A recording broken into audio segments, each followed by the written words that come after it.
Upami Pirbados nanti fokusnya di pendidikan. Kalau upami Pirbados seperti abdi mah sareng santri manawi.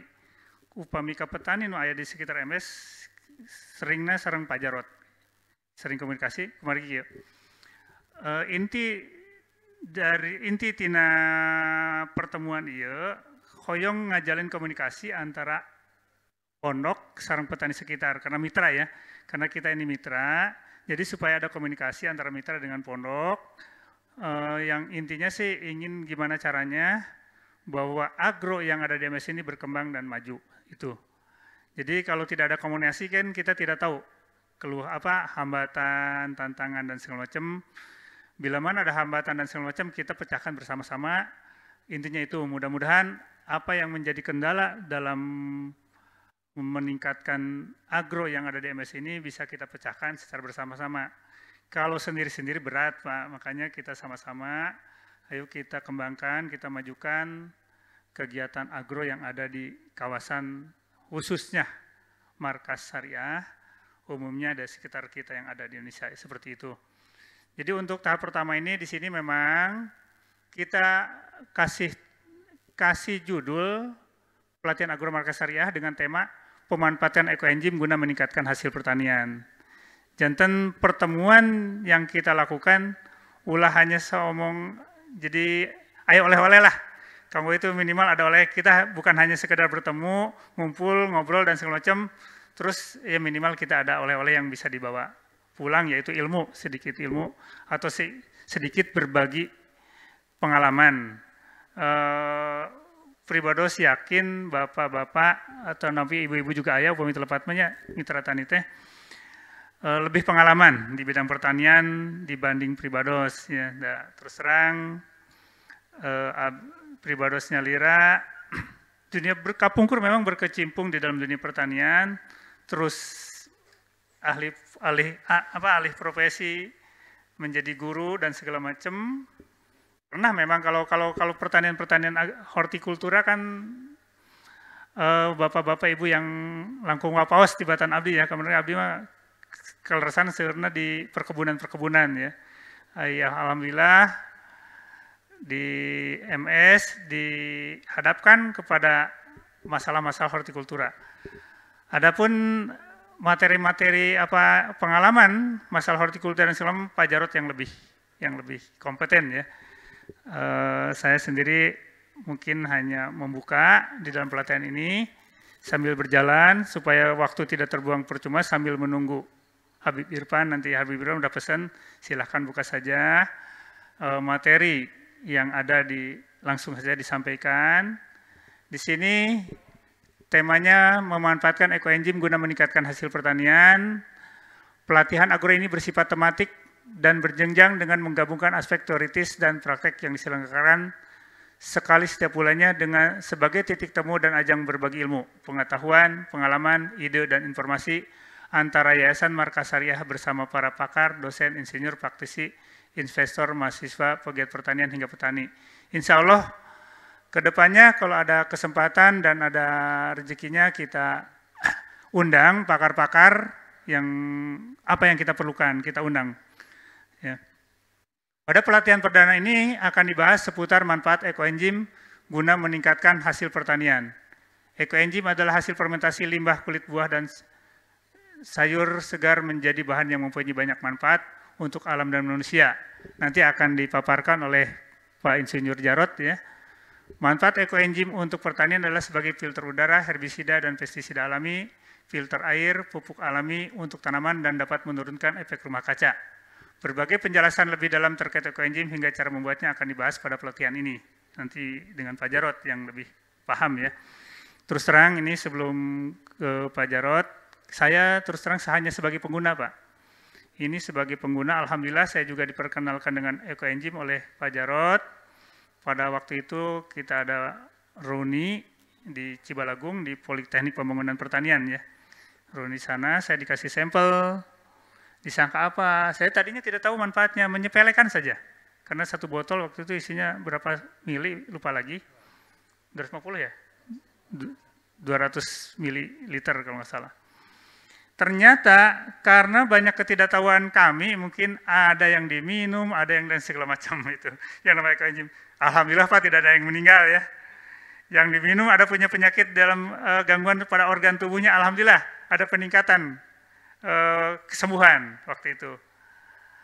Saya karena Pak Jarod juga ada testimoni-testimoni yang lain dengan ketidaksengajaan, akhirnya saya gunakan ekoenzim ini untuk pengobatan luar. Kalau saya digunakan umumnya untuk antiseptik, luka dan segala macam. Ada luka dan segala macam. Alhamdulillah sampai sekarang saya di rumah tidak sedia obat-obatan dari apotek. Ada ekoenzim saja. Cuma karena punya ekoenzim gitu ya. Karena kalau nyetak obat juga ada kadaluarsanya gitu. Jadi saya yang udah ada labelnya. Iya, ada labelnya. Ini sampel ekoenzim yang akan dibagikan ke Bapak-bapak, Ibu-ibu. Intinya itu, alhamdulillah. Terus pengalaman saya, karena saya sih bukan petani hortikultura, kami adanya adalah sawah waktu itu. Dengan perlakuan yang sama dengan petani yang lain, dengan paritas padi yang sama, karena padi, hanya kami ini menambahkan ekoenzim dalam perlakuan ke tanamannya, ada peningkatan hasil sampai 30%. Ini bukan saya, karena ini yang ngolah ya, karena kita tidak sempat untuk ngolah langsung nyangkul. Jadi pemolah tolonglah kasihkan ini, aplikasinya waktu itu sebelum tanam, jadi aplikasinya ke tanah, tidak ke tanaman. Karena begini, ada keluhan-keluhan dari teman-teman, dikasih ekoenzim buat tanaman, bisa gunjur, jadi dibanjurkan Pak. Akhirnya apa? Overdosis. Overdosis tanamannya bukannya subur, bukannya bagus, malah mati. Jadi intinya, tolong nanti gunakan ekoenzim ini sesuai dengan dosis. Ya, harus tepat dosis lah ya. Jadi ini kalau saya sinyalir ini bukan pupuk. Semacam ZPT kalau saya mensinyalir ya, ZPT dan enzim-enzim yang merangsang terutama perkembangbiakan mikroba yang berguna bagi tanaman maupun tanah. Kalau saya sinyalir, karena saya minta ke rekan-rekan yang di BRIN, tolonglah ini buat tanaman dan ini khasiatnya apa?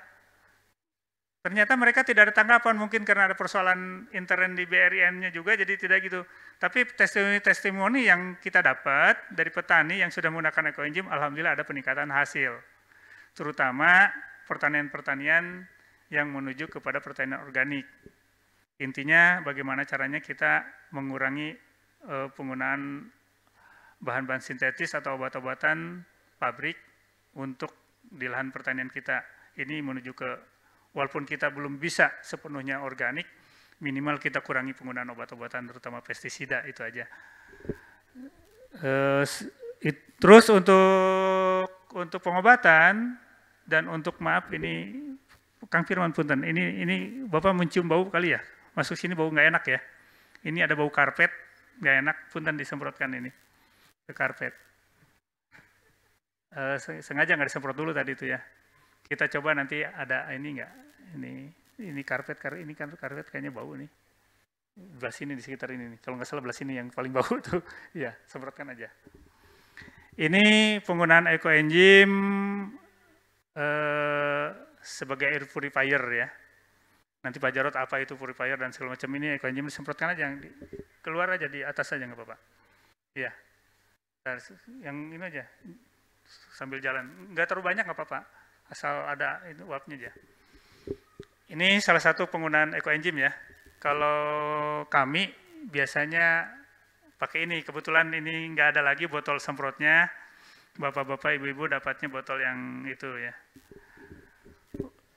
Ini tadi, alhamdulillah dalam agro ini di lapangan ada Pak Jarod, ada saya, dan Mas Firman ya.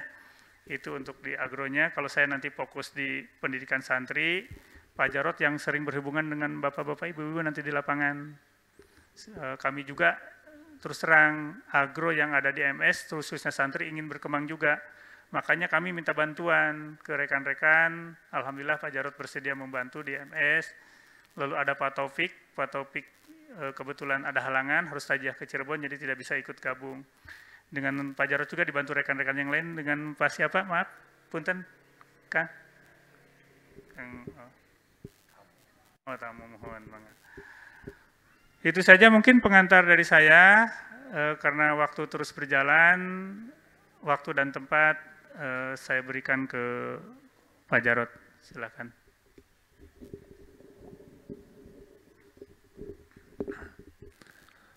Assalamualaikum warahmatullahi wabarakatuh. Angga, anu masih di luar, kalabat, silakan.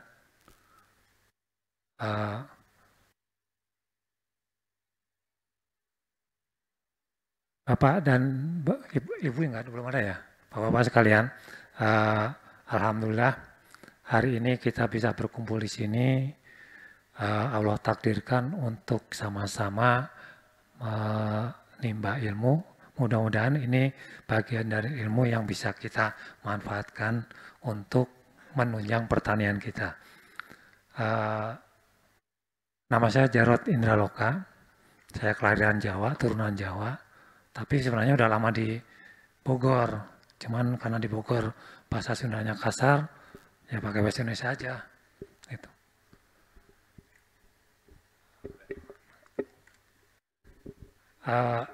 Jadi itu yang di botol itu namanya ekoenzim. Ekoenzim itu, Bapak-Bapak pernah dengar POC, pupuk organik cair? Mirip dengan pupuk organik cair. Coba dicium, dibuka, dicium itunya. Silahkan, baunya seperti apa? Wangi fermentasi ya, asam ya. Jadi cuman bedanya POC dengan ekoenzim itu kalau POC bahannya bebas, takarannya bebas, terus semuanya tidak terukur. Tapi untuk ekoenzim ini ada patokan yang tidak boleh dikurangi atau ditambah. Jadi ekoenzim ini ditemukan oleh Dr. Rosukon dari Thailand. Jadi beliau meneliti ini lebih dari 30 tahun.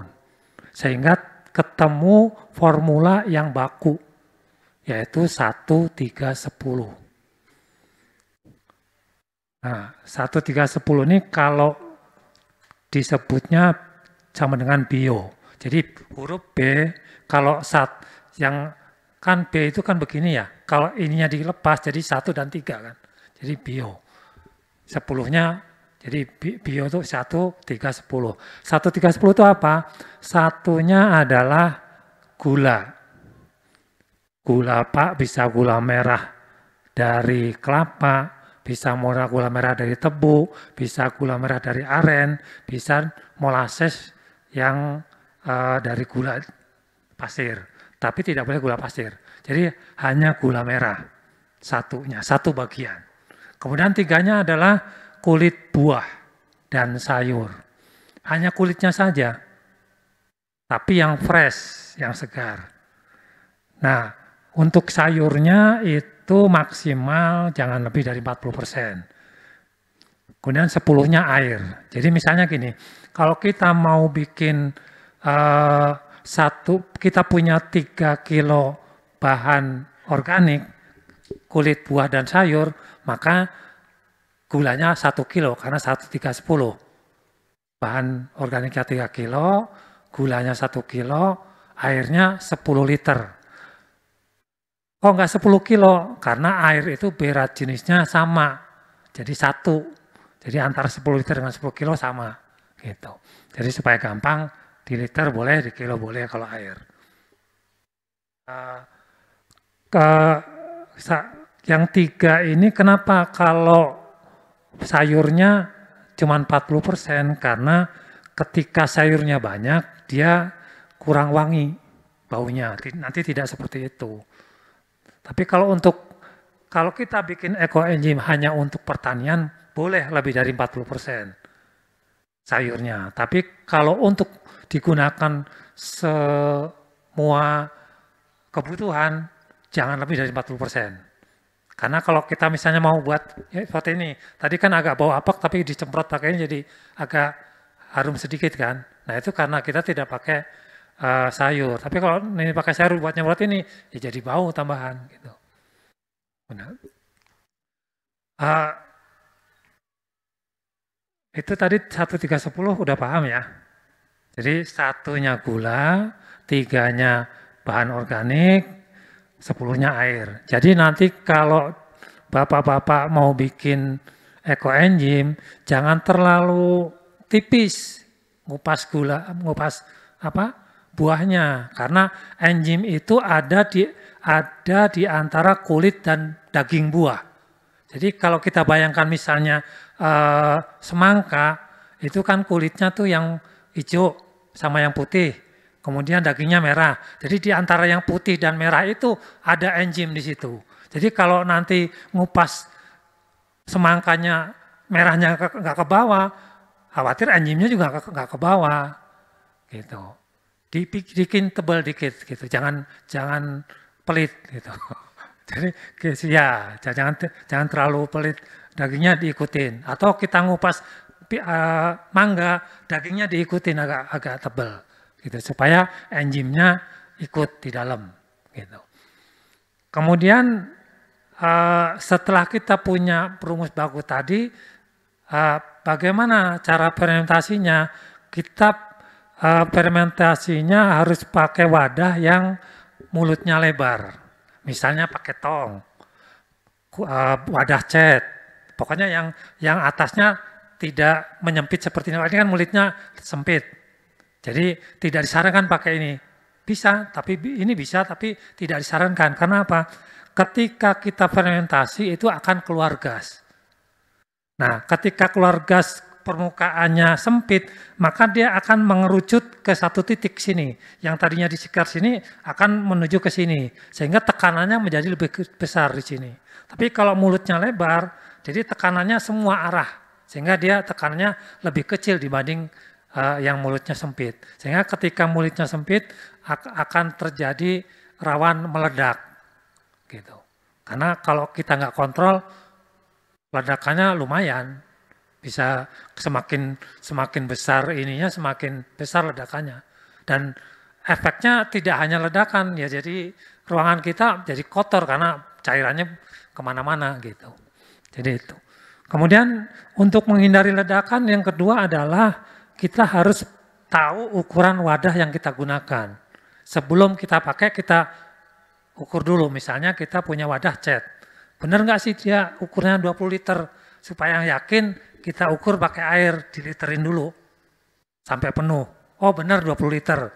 Nah ketika tahu 20 liter maka maksimal yang digunakan adalah 60%. Jadi kalau 20 liter kali 60% berarti dapat 12 liter ya.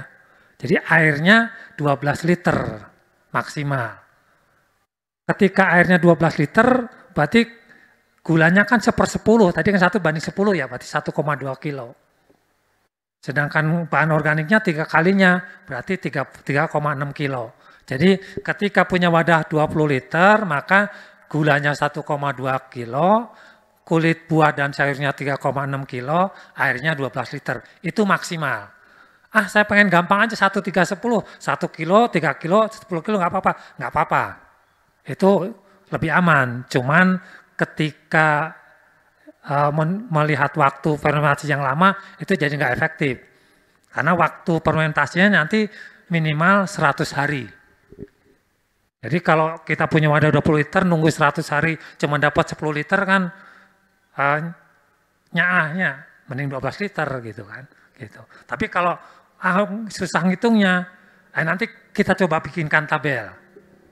Nanti Pak Ande bantu bikin tabel, jadi kalau wadahnya 10 liter, berapa airnya, berapa gulanya, berapa ininya. Kalau wadahnya 11 liter berapa, nanti dikasih tabel supaya gampang. Oh lihat ini, oh ini wadahnya cuma 15 liter, berarti airnya berapa nih, gulanya berapa, nanti ada tabel.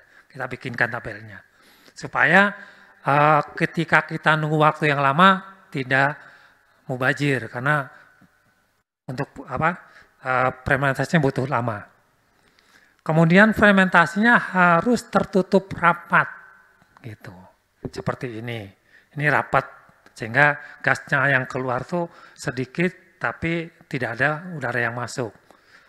Maksudnya apa? Ketika tertutup rapat anaerob itu akan tercipta pH di bawah 4 nantinya.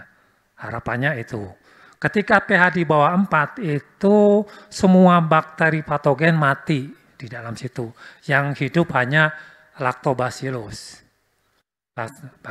Ya, asam lactobacillus, sehingga dia bisa berfungsi banyak, antara lain bisa berfungsi untuk decomposer, bisa berfungsi untuk antiseptik, bisa berfungsi sebagai antibiotik dan sebagainya.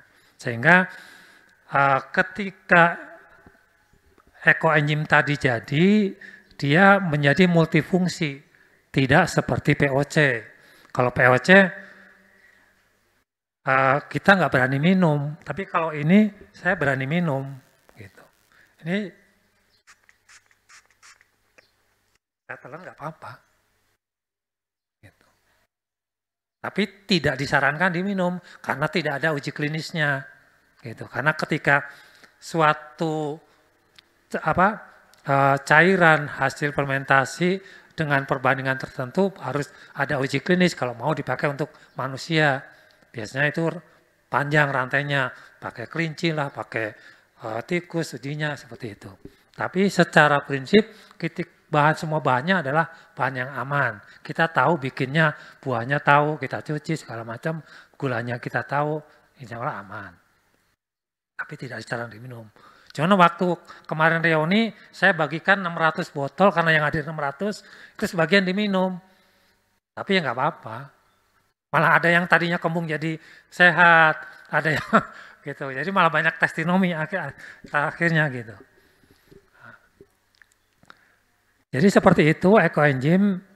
Tadi yang baru datang, saya ulangi lagi, rumus antara POC dan ekoenzim itu hampir mirip. Tapi yang membedakan adalah ada rumus baku tidak boleh dirubah. 1, 3, 10. 1 gula, 3 bahan organiknya, kulit buah dan sayur, 10 air. Nah itu tidak boleh harus ditimbang, tidak boleh lebih, tidak kurang. Kemudian tertutup rapat, ada dua versi ini. Ada yang terbuka dan tertutup rapat. Tapi ketika dia terbuka tidak rapat, itu fungsi obatnya berkurang.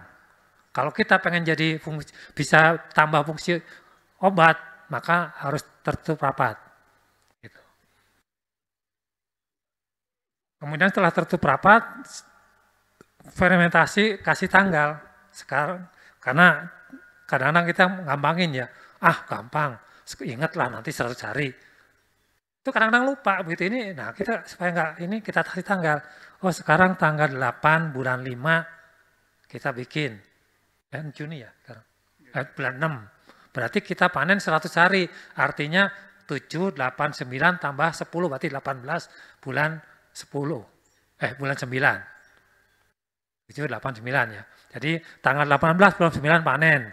Ditulis di situ. Baru dibuka gitu. Nah, ketika sudah dibuka kemudian disaring. Disaring, disimpan, jadilah seperti ini. Nah, kemudian ekoenzim itu ketika sudah jadi seperti ini, ampasnya juga bisa dipakai. Ampasnya bisa buat terapi obat.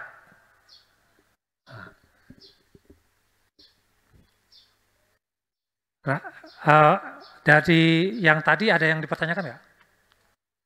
Mungkin ada yang kurang jelas, silakan. Sebelum ke nambah materi lagi. Ya.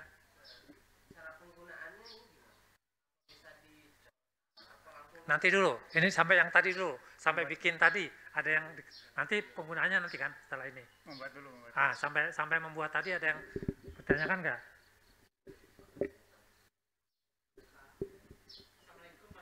Waalaikumsalam. Ember ada tutupnya enggak? Nah tutupnya kan enggak rapat ya kalau ember? Ya, kalau ember itu tutupnya hanya begini saja. Ketika dia kena tekanan gas, dia akan ngangkat. Nah, berarti nggak bisa. Tapi kalau ember cat itu biasanya kan perut susah bukanya ya. Tapi ember cat yang pinggirannya belum dibuang loh ya. Kalau yang udah dibuang kan sama dengan ember biasa, tutupnya nggak bisa rapat kan. Jadi ember cat yang masih utuh ininya, sealnya itu, sehingga kita ditutup jadi rapat. Atau kalau drum tuh yang ada klemnya juga, sehingga dia rapat gitu. Harus kuat ya, harus kuat gitu Pak. Ya kalau misalnya pakai ember, tapi kalau embernya itu benar-benar bisa ditutup, kemudian diikat pakai karet, bisa rapat, ya silakan nggak apa-apa. Cuman biasanya tak cari ember yang tidak licin ya. Biasanya kan ada yang tidak licin bisa diikat pakai karet bisa. Gitu. Terus tapi ininya jangan plastiknya harus yakin 100 hari kuat. Tutupnya tadi. Nah, cari yang kalau sekarang ada namanya mulsa membran tuh, yang bahan membran ketika dia bisa melar kan, nah itu nggak apa-apa, silakan. Masih Pak. Ya. Yang lainnya silakan. Jadi nggak boleh keluar udara sedikit. Nggak boleh. Oh iya. Nggak boleh. Malahan kalau udah pakai itu kita lakban nantinya. Udah ditutup terus dilakban supaya nggak keluar. Ada lagi? Ya Pak? Kira-kira buah atau sayur yang terbaik apa yang untuk? Nah, semua kulit buah dan sayur bisa dipakai kecuali satu, kulit salak. Karena dia terpisah dari enzim. Kedua, kulit duren. Ketiga, kulit yang bergetah kayak nangka. Karena nanti getahnya tuh pada nempel di cairan. Nanti kemudian untuk umbi tidak bisa dipakai karena dia bukan bagian dari buah, walaupun ada orang menyebut buah. Karena umbi itu mengandung sianida, ketika dia difermentasi keluar tuh sianidanya bercampur dengan cairan. Kemudian itu saja sih yang nggak bisa, yang lainnya bisa. Sayuran semua bisa, kecuali yang umbi-umbian aja, misalnya wortel yang sifatnya di tanah gitu, lobak, pokoknya yang tumbuh di tanah dari dasar tanah nggak bisa. Jadi antara itu yang terbaik apa Pak kira-kira? Yang terbaik itu ada 5 buah. 1 pir, 2 jeruk, 3 belimbing, 4 apel, 5 mangga. Jadi nanti minimal 5 ya. Bahannya minimal 5 macam. Jangan kurang dari 5 macam karena ketika kurang dari 5 enzimnya nggak banyak jadi kurang beragam. Tapi lebih dari 5 lebih bagus. Nah, ketika 5 tadi yang dipakai itu menjadi kalau di kami istilahnya soft ekoenzim. Berbeda. Ada ekoenzim, ada soft ekoenzim. Yang soft ekoenzim tadi yang bahan 5 tadi, dia lebih lembut kalau dipakai di kulit. Ketika kita bikin sabun lebih enak, wangi harumnya lebih bagus, gitu. Nah. Baik, makasih Pak. Ya, ada lagi?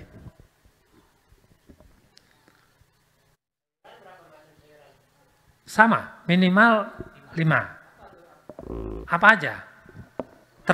Yang penting jangan yang dari tanah, kayak lobak, wortel, gitu. Jangan. Ya, sayur daun kayak cesim, bayam, kol masih bisa.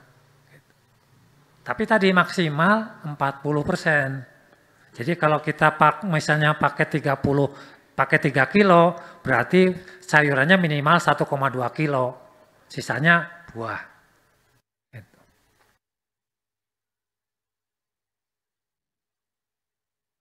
Ada lagi?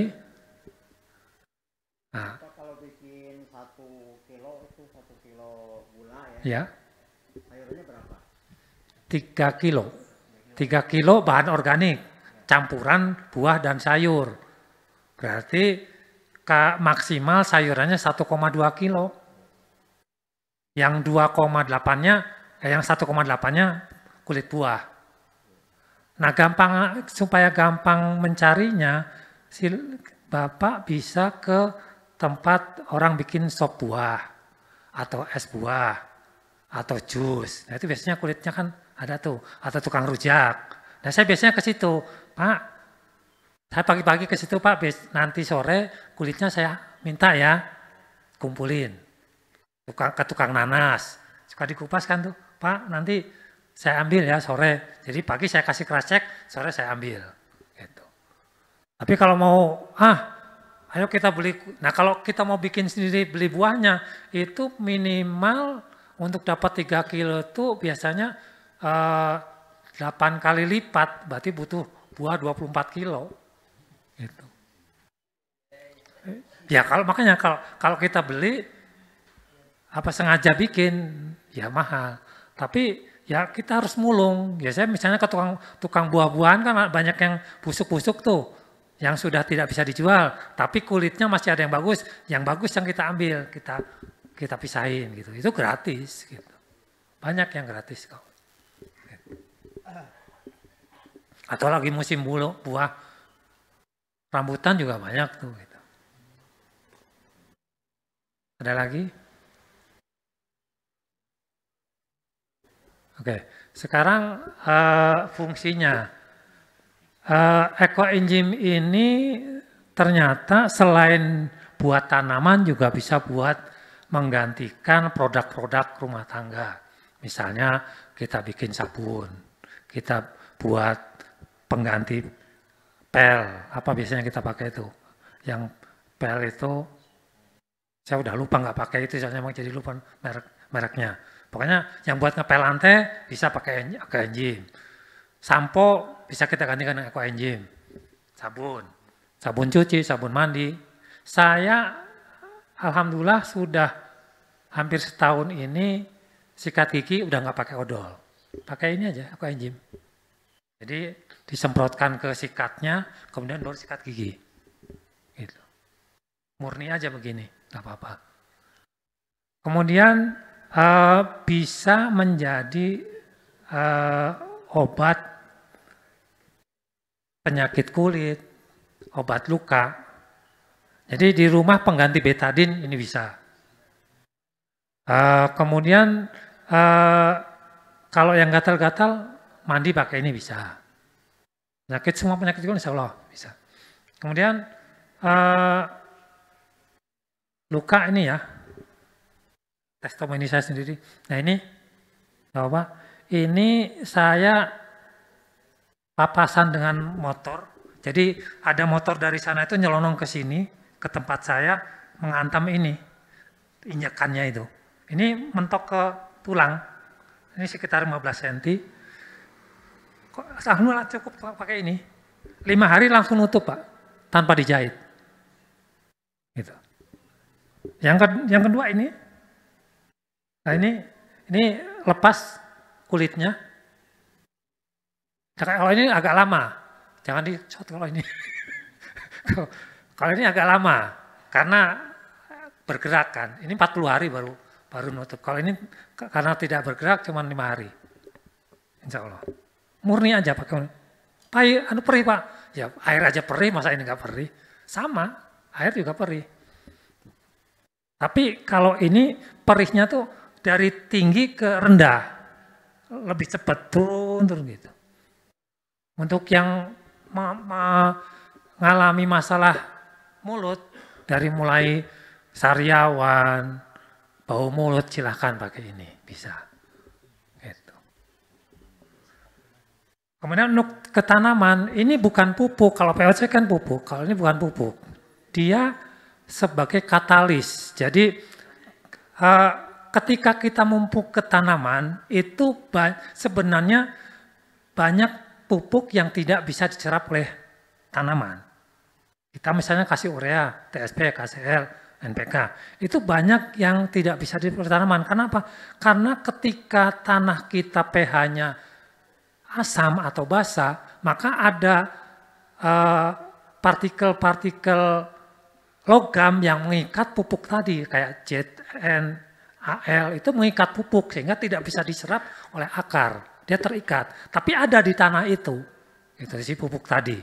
Makanya ketika kita budidaya itu tanah usahakan harus dalam kondisi netral pH-nya. Karena ketika dia asam itu bermasalah sebenarnya. Jadi masalahnya justru dari tanah tadi. Nah ini bisa melepaskan itu.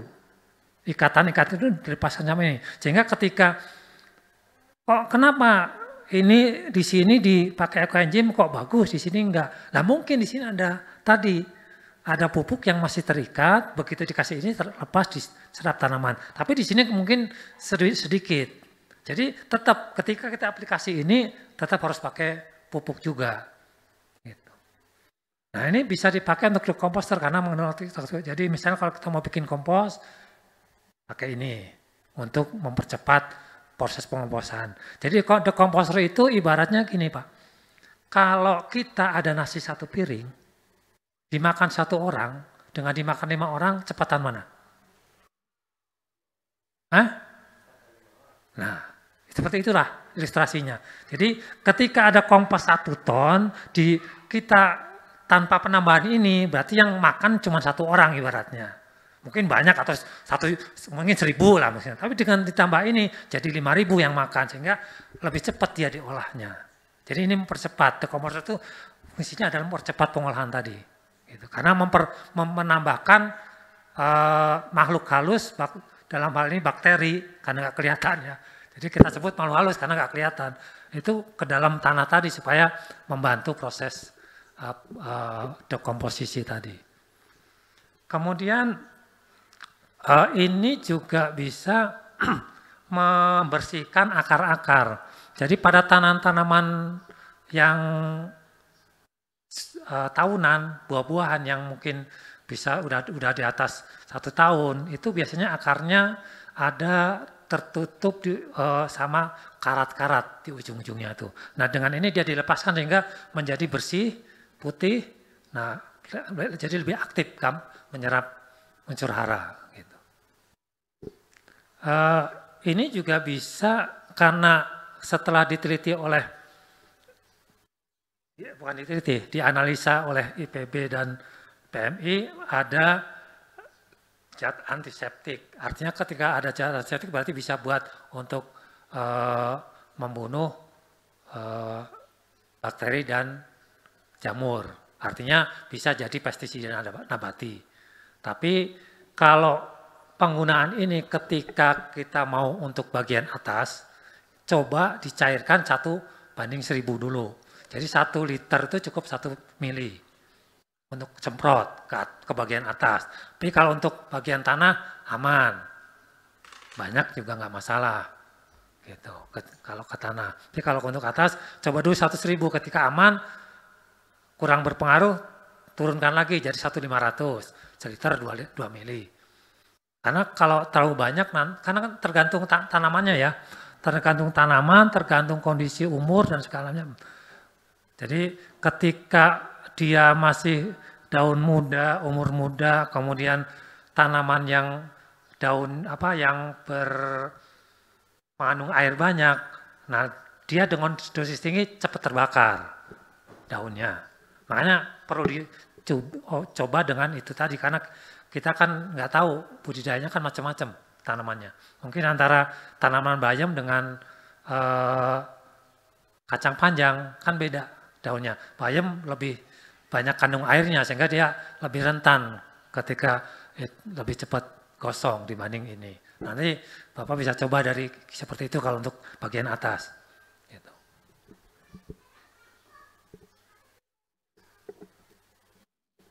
Oh, tadi nggak ada yang nanya air ya. Jadi air untuk ekoenzim itu semua air bisa, kecuali kalau air kolam. Kalau air PDAM harus diendapkan dulu minimal 3 hari.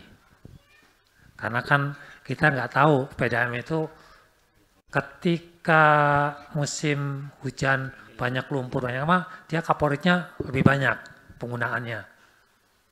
Atau musim kemarau pencemarannya banyak karena dia kan menjadikan Dengan kaporit ya kaporitnya lebih banyak dibandingkan hari-hari biasa. Nah itu makanya perlu diendapkan supaya menurunkan kadar kaporitnya. Gitu. Oke, untuk itu sampai sini dulu supaya nggak ngantuk. Nah, ini interaktif. Ada yang tanyakan silakan. Afwan, mau tanya masalah air ini. Ya. Ini kalau ngobatin apa sariawan apa Ya. semua bisa. Ya. Apa dengan cara dikumur apa gimana? Dikumur. Seperti kita pakai apa produk kumur tuh. Ya. Nah seperti itu. Kalau diminum nggak boleh. Ada rekomendasi nggak? Tidak disarankan. Tapi kalau terminum tidak apa-apa. Oh, iya, Karena kan kita odol itu kan kimia ya. Iya, iya. Kita nggak pernah nanya tuh kalau kemakan gimana. Padahal kalau kita sekali pasti kemakan kan. Iya. Atau apa yang bisa buat kumur tuh apa namanya? Ada. Ya ada, itu kan pasti ada yang kemakan kan. Iya, iya. Gitu. Tapi kita tidak pernah khawatir. Padahal ini jelas-jelas organik. Cuman kita nggak berani menyarankan boleh diminum. Nanti saya salah nanti sama dokter, sama segala macam nanti dikomplain. Tapi kalau minum nggak apa-apa. Tadi saya minum, saya baru datang. Ketelan? Sama. Kenapa? Sama. Coba botolnya beda. Mau nyoba nih kan nih kalau yang mau nyoba. Botol berapa? Boleh yang ini nih. Silakan yang mau nyoba nih, Kang Irwan. Kang Firman, nih coba pakai kelilingin kali mau nyoba. Sama aja. Itu tadi ngawanain dari botol. Sekaligus ada permintaan maaf Ustaz dari Habib Irfan barusan. Beliau kena musibah mobilnya mogok di jalan. Iya. Iya, minta maaf ya. Barusan dia kasih pesan. Ya, silakan ada yang tanyakan lagi? Ya. Kalau untuk ke tanaman buah-buahan, ada perbedaan. Kalau tetap tadi, kalau untuk ke bagian atas, coba dari 1.000 dulu. Gitu. Jadi 1 liter pakai 1 cc. Semprotin. Kalau untuk bawah? Kalau bawah aman, mau banyak nggak apa-apa. Cuman kan boros aja kalau banyak. Gitu. Mau 1,3, mau 1,5 nggak apa-apa. Gitu. Terima kasih. Jadi ini nanti silahkan kalau cari botol seperti ini, botol yang seperti ini simpen di dapur, di ruang tamu. Kenapa? Kalau istri kita atau siapapun yang di dapur kena cipratan minyak atau air panas, langsung semprot ini. Insya Allah tidak melepuh dia, langsung kempes. Kalau enggak itu kan biasanya melepuh ada air kan. Kalau pakai ini insya Allah enggak. Gitu. Atau pas kena luka langsung ini, insya Allah langsung rapat.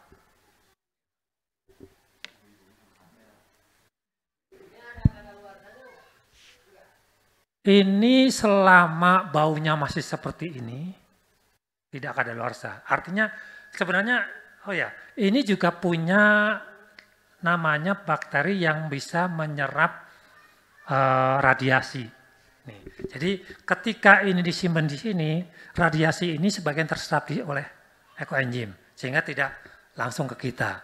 Makanya untuk yang biasa kerja komputer, ada TV, silakan simpan di situ. Atau dicolokkan, simpen. Cuman ketika ada di sini atau dicolokkan, itu harus di rolling seminggu sekali. Karena dia kan nyerap radiasi nih, ketika dia nggak dipindahkan, dia mati. Tapi makanya seminggu sekali pindahin, ganti yang baru. Di sini.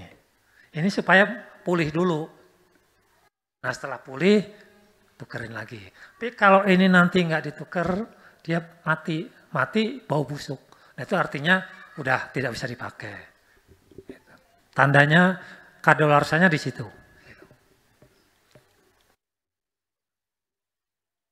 Ada lagi? Silakan.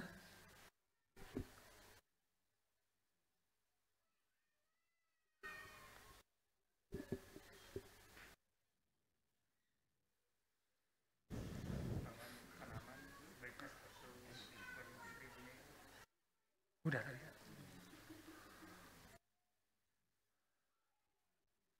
Nah ini kalau ke ternak juga di kandang, semprot ini bisa mengurangi bau.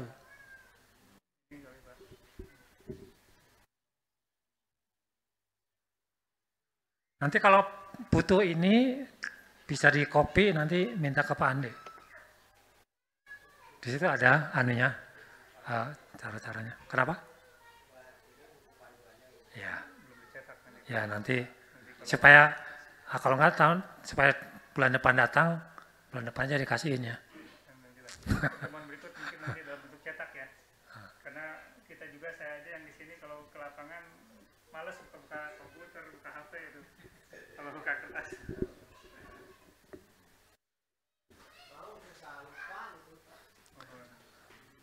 Jadi mudah-mudahan nanti bagian ini minta dalam bentuk cetaknya ya. Kita usahakan nanti bentuk cetaknya. Bapak-bapak ini tinggalnya berjauhan atau yang berdekatan berapa orang? Berdekatan ya. Nah, saya sarankan untuk eco engine ini bikinnya bareng. Jadi Bapak bisa patungan kulit buah yang ada di rumah. Oh, saya punya ini nih, punya ini. Gabungin bikin bareng. Nah, enggak apa-apa. Buah tomat boleh itu bisa dipakai. Kenapa? Iya. Jadi nggak ada alasan nggak bikin. Jadi kalau orang lain kan suruh beli, kalau saya suruh bikin.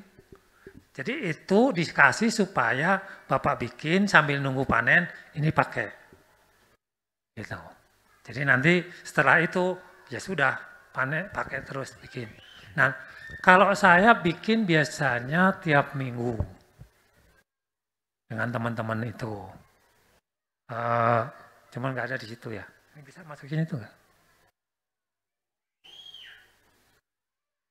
Jadi di Bogor saya punya kelompok namanya Eco Engine Jabodetabek, dan itu udah punya bank. Jadi bukan nyimpen uang, tapi nyimpen Eco Engine. Namanya Bank Eco Engine. Itu lokasinya ada di New Panjang Jiwo Resort, Sukaraja. Jadi kami dapat satu ruangan oleh resort tersebut untuk dipakai menyimpan ini. Jadi ada mungkin udah ribuan liter di situ. Fungsinya apa? Ya untuk dibagikan seperti ini. Ketika ada pelatihan seperti ini, kita bagikan supaya Bapak bikin. Atau nanti waktu kemarin Cianjur gempa, biasanya ketika gempa ada musibah seperti itu, hari pertama sampai hari ke-7, bantuan makanan, obat segala macam penuh, full. Tapi setelah hari ke-7, mulai itu ada bau bangkai, bau sampah segala macam, itu udah nggak ada orang yang peduli, kami yang datang. Kami bagikan ini dengan sprayernya supaya mereka untuk sanitasi. Kemarin waktu COVID juga kami dengan PMI membagikan ini untuk daerah-daerah yang ada wabah, kita semprot udaranya untuk mematikan COVID, seperti itu. Jadi fungsi bank tadi adalah itu. Jadi misalnya Bapak bikin 1 drum, pakai 100 liter, paling kepake sampai panen lagi 50 liter, ada 50 nih, sumbangin. Ya udah kita tampung di sana. Seperti itu. Ya Pak, silakan. Ini kan petani ini semua gendalanya dari kejauhan lahan. Oh, Pak. Menanyakan Dari apa? lahannya terlalu jauh dari jalan. Iya. Agak susah. Iya. Pengen yang ditanyain ini Pak, gimana cara bikinnya biangnya pupuk supaya tidak menggunakan pupuk kolong, pupuk seperti kambing, pupuk kandang. Biangnya itu yang ditanyain. Ya. Di lahan ada rumput? Ya, paling menggunakan pupuk-pupuk Ada rumput? rumput banyak. Banyak kan? Iya. Terus Bapak tanam apa? Namanya macam-macam sayur. Sekarang apa? Enggak, yang sekarang yang ada tanaman di lahan Bapak apa? Nah, sayur. Ya, sayurnya Ada apa? cabai, ada sesin gitu. Sesin. Iya. Nah, ketika Bapak panen sesin, Iya. itu yang dapat satu areal berapa luas? Ya, paling 2 patok. 2 patok dapat berapa? 800 meter. Dapat paling, berapa kilo? Paling sekitar 4 kintal. 4 kintal. Terus sampahnya berapa? Ya, sampahnya banyak, cuman yang ditanyain ini supaya tidak menggunakan pupuk Betul, makanya ini saya tanya dulu. yang dicari Iya, itu, Pak. Iya, nanti ke situ, Pak. Jadi sampah dari Casimnya banyak kan? Banyak. Berapa kira-kira? Kalau kita jual 4 kintal, sampahnya kira-kira berapa? 20 kilo lah. Ada kan 20 kilo. Nah, itu kan bisa kita olah. Jadi sebenarnya pupuk untuk tanaman itu yang terbagus adalah bagian dari tanaman itu sendiri. Saya ulangi ya, pupuk tanaman, suatu tanaman yang terbagus adalah bagian dari tanaman itu sendiri. Misalnya wortel, ya daunnya, daun wortel, itu terbagus buat wortel. Ini contohnya di mana? Di hutan, Pak. Di hutan itu, pernah nggak ada yang ngangkut urea ke hutan? Banyak. Hah? Banyak. Ada. Kena Ngapain? tanaman. Saya menggunakan. Bukan mupuk hutan. Yang mupuk hutan ada nggak? Bukan, itu mah lain lagi, itu mah Hah? bukan sayuran. Nggak ada kan? Ya, masih Tapi kan hijau. Kenapa? Karena daurnya hidup, Pak. Jadi daunnya jatuh ke bawah, diolah oleh mikroba, oleh cacing dan segala macam, diserap lagi terus. Itu. Sedangkan kita selama ini kan enggak. Tanaman kita ambil, ininya kita buang, kita bakar. Jadi enggak jalan gitu. Nah, itu nanti yang kita jalanin seperti itu. Nah, Pak, ini Pak ya, sayuran sama kayu-kayuan kan beda ya, Pak ya. iya makanya prinsipnya sama, Pak. Makanya tadi daun-daunnya jangan dibuang, jangan dibakar. Diolah itu untuk jadikan pupuk nanti. Ya paling kita ditimbun di situ juga. Nah, iya kalau ditimbun kan biasanya nggak rata ya. Iya, enggak. Terus belum jadi. Masih berbentuk segar. Supaya ini bisa diserap, kita olah dulu. Jadi kompos yang siap dimakan oleh tanaman. Gitu. Jadi kita olah dulu. Gitu. Jadi nanti ada yang namanya pupuk rendaman rumput. Itu Bapak siapkan wadah, tong, gitu. Siap nggak nyiapin tong?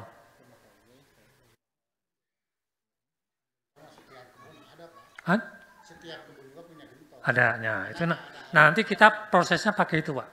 Jadi bahannya nanti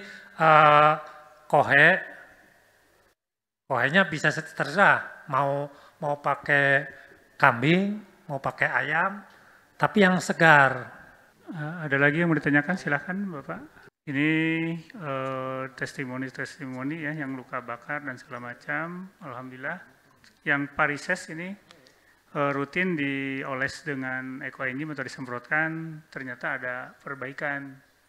Oh ini juga dengan detoksifikasi, Pak.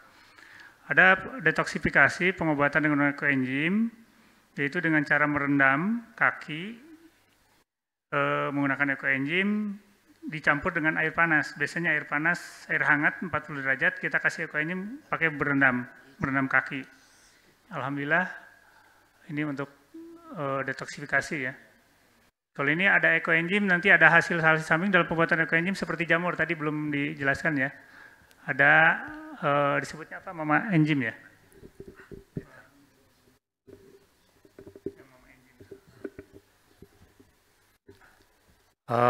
Produk sampingan dari ekoenzim itu ada 3. 1 Pitera. Jadi Pitera itu jamurnya putih seperti kapas di atas. Nah itu kalau di kecantikan dia biasanya buat muka, masker. Jadi itu bisa dioles ke muka. Kemudian yang kedua namanya mama enzim. Mama enzim itu bentuknya seperti nata de coco. Ya agak black gitu di atas. Berlapis-lapis nantinya. Nah itu bisa dipakai untuk terapi yang selama ini ada kanker payudara, tempelkan di situ. Ada saraf kejepit, tempelkan di punggungnya yang ini. Atau ada yang lain-lain pakai. Cuman kalau mama enzim sifatnya eksklusif.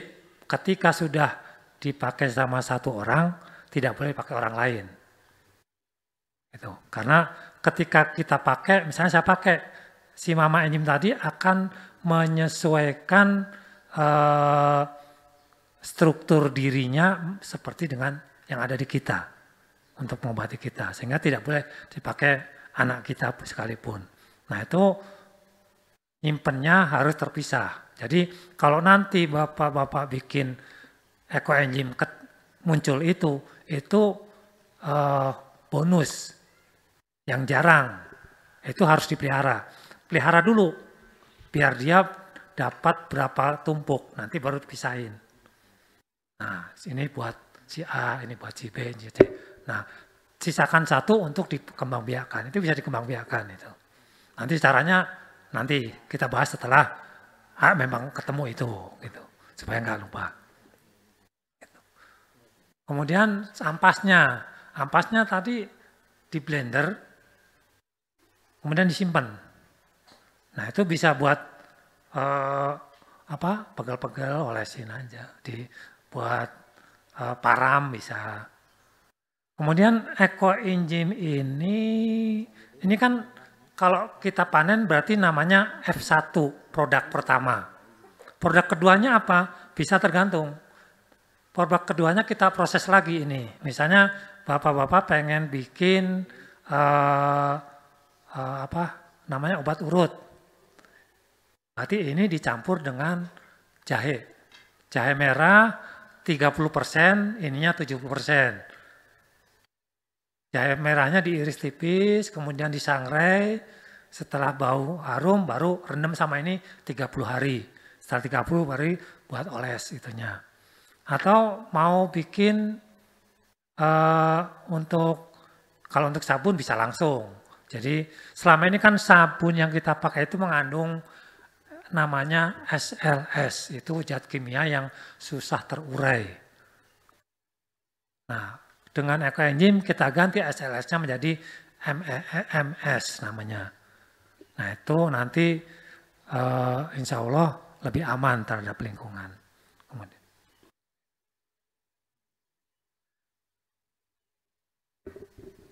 Ada tambahan ini analisa terhadap ekoenzim ya. Satu, dia menghasilkan ozon O3 untuk sterilisasi air dan udara.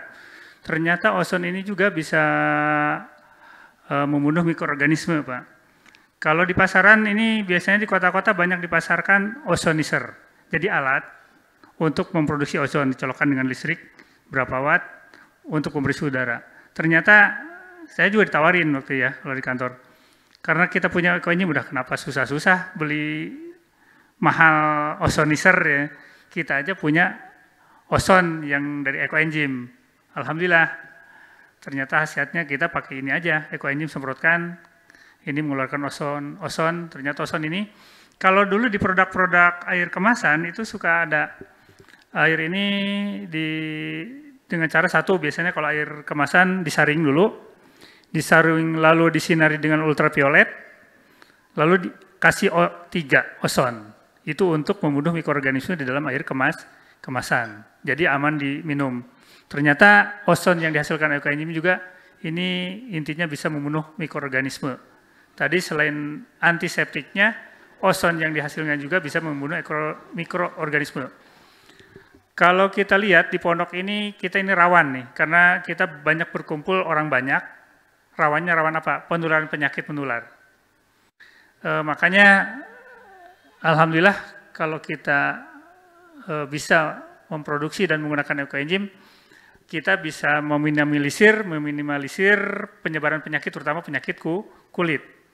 Saya rasakan di sini karena saya tidak punya salep anti dan segala macam, anti bakteri dan segala macam, terus sering ke kebun, kadang-kadang gatel saya biasanya menggunakan ini aja.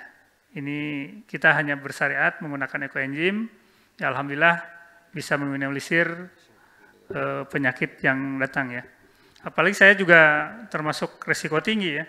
Kemarin kadang-kadang iseng-iseng pakai alat las, tahu-tahu besinya masih panas, nempel. agak lama lupa semprot ekoenzim, malah ini sembuh, cepat sembuh ya. Ini kebetulan ini agak lama kita pakai ekoenzimnya. Harusnya begitu kena panas langsung semprot, tidak akan berbekas. Ini agak lamanya karena tidak berasa tadinya disangkanya dingin aja nggak terlalu panas. Karena mungkin di sini cuacanya dingin jadi begitu cetot nggak begitu kerasa, lama-lama kan kerasa panas baru semprot ekoenzim berbekas, masih berbekas. Ini besar Pak tadinya. Besar, alhamdulillah sedikit ini di sini kebetulan kejadiannya. Dan ekoenzimnya sedikit saya punyanya, jadi ngirit-ngirit ya. Jadi harusnya biasanya langsung semprot, tidak melepuh. Ini sempat melepuh masalahnya, jadi berbekas. Kalau tidak sempat melepuh sih tidak begitu berbekas. Alhamdulillah dengan ekoenzim. Di sini kedua, ozon memiliki sifat pengoksidasi yang kuat dan dipercaya mampu untuk membunuh berbagai bakteri patogen, virus, spora, jamur, dan kontaminan lain yang ada di air dan udara. Lalu ozon berfungsi sebagai desinfektan. Keempat, bakteri asam laktat yang pada ekoenzim dapat mengurai lemak, oleh karena itu mampu mengurai lemak bakteri atau virus. Ini kelima, ekoenzim yang dianjurkan 1:100, 1 semua masih dalam pH asam yaitu 4,3, 4,7, dan 5,5. Kondisi asam pada ekoenzim akibat perombakan karbohidrat yaitu buah sayur oleh bakteri asam laktat. Ini menurut Profesor Nujainah Ginting ya. pH asam menghambat bakteri patogen. Ekoenzim memiliki satu kemampuan membentuk zona antibiotik terhadap bakteri patogen. Ini analisa terhadap ekoenzim. Uji kontrol memakai antibiotik kanamicin terhadap Escherichia coli terbentuk zona antibiotik sebesar 10 ml harusnya ini ya, milimeter. Artinya kemampuan antibiotik ekoenzim hampir setara dengan kanamicin terhadap Escherichia coli. Pemanfaatan ekoenzim murni menghasilkan zona antibiotik yang paling bagus. Ternyata ini untuk kesehatan sebagai antibiotik untuk tanaman tadi sudah dipaparkan oleh Pak Jarod sedikit. Ini manfaat ekoenzim terhadap lingkungan hidup dan manusia. Di hari pertama kita membuat ekoenzim, prosesnya akan melepaskan gas ozon, dapat mengurangi karbon dioksida di atmosfer yang memperangkat panas di awan, jadi kita mengurangi efek rumah kaca dan global warming. Efek rumah kaca ya Pak, bukan rumah kacanya ya. Ini mengubah sampah dan pasar dan rumah tangga organik menjadi cairan hijau dan manfaat, mengurangi polusi.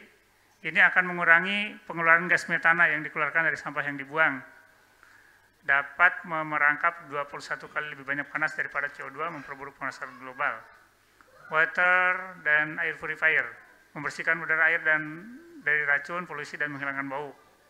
Lingkungan terbebas dari bakteri-bakteri patogen, lingkungan menjadi hijau. Ini manfaat ekoenzim terapi atau detoksifikasi, mengeluarkan logam berat atau racun dari dalam tubuh, facial wajah, tadi sebagai pasta gigi, bukan pasta gigi ya, untuk pembersih gigi ya, cuci rambut, mandi, untuk merendam pakaian, tapi jangan terlalu lama ini rendam pakaiannya. Kalau terlalu lama malah kadang luntur. Saya pernah sarung direndam pakai enzim kelamaan kelupaan, malah pudar warnanya. Sebagai hand sanitizer, disinfektan, obat luka terbuka, ini yang paling saya gunakan adalah sebagai obat luka ya. Cairan pel jarang, mungkin karena jarang ngepel jadi jarang pakai ya.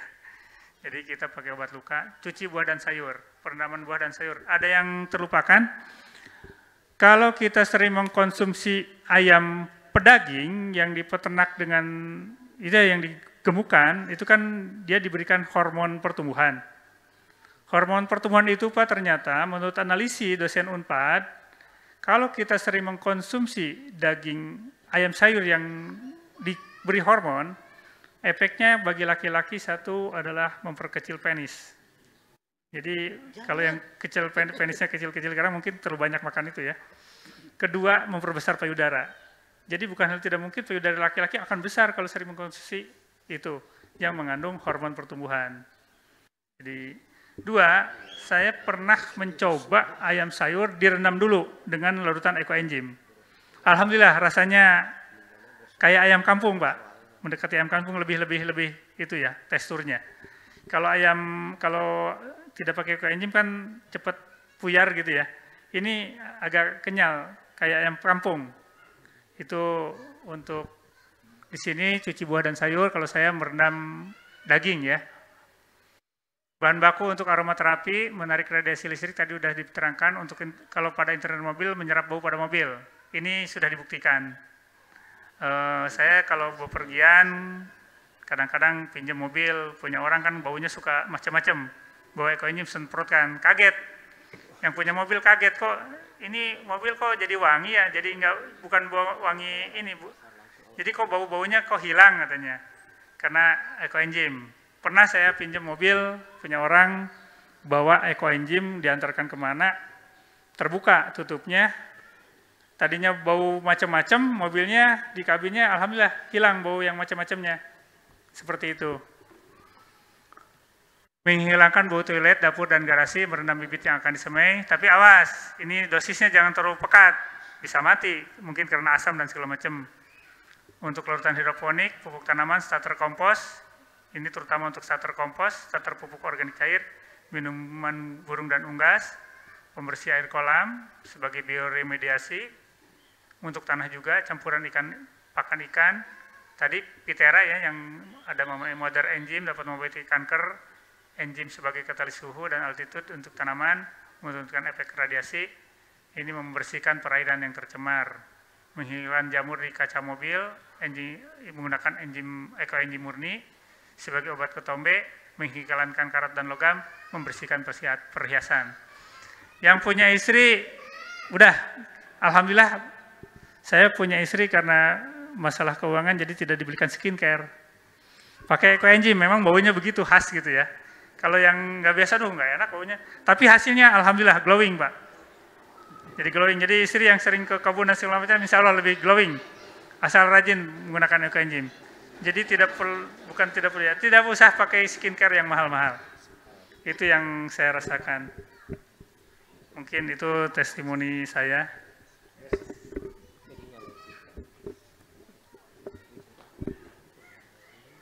Jadi untuk air tadi ya, kalau penjernihan air itu bisa sama dengan tadi yang disemprotkan pakai 100.000.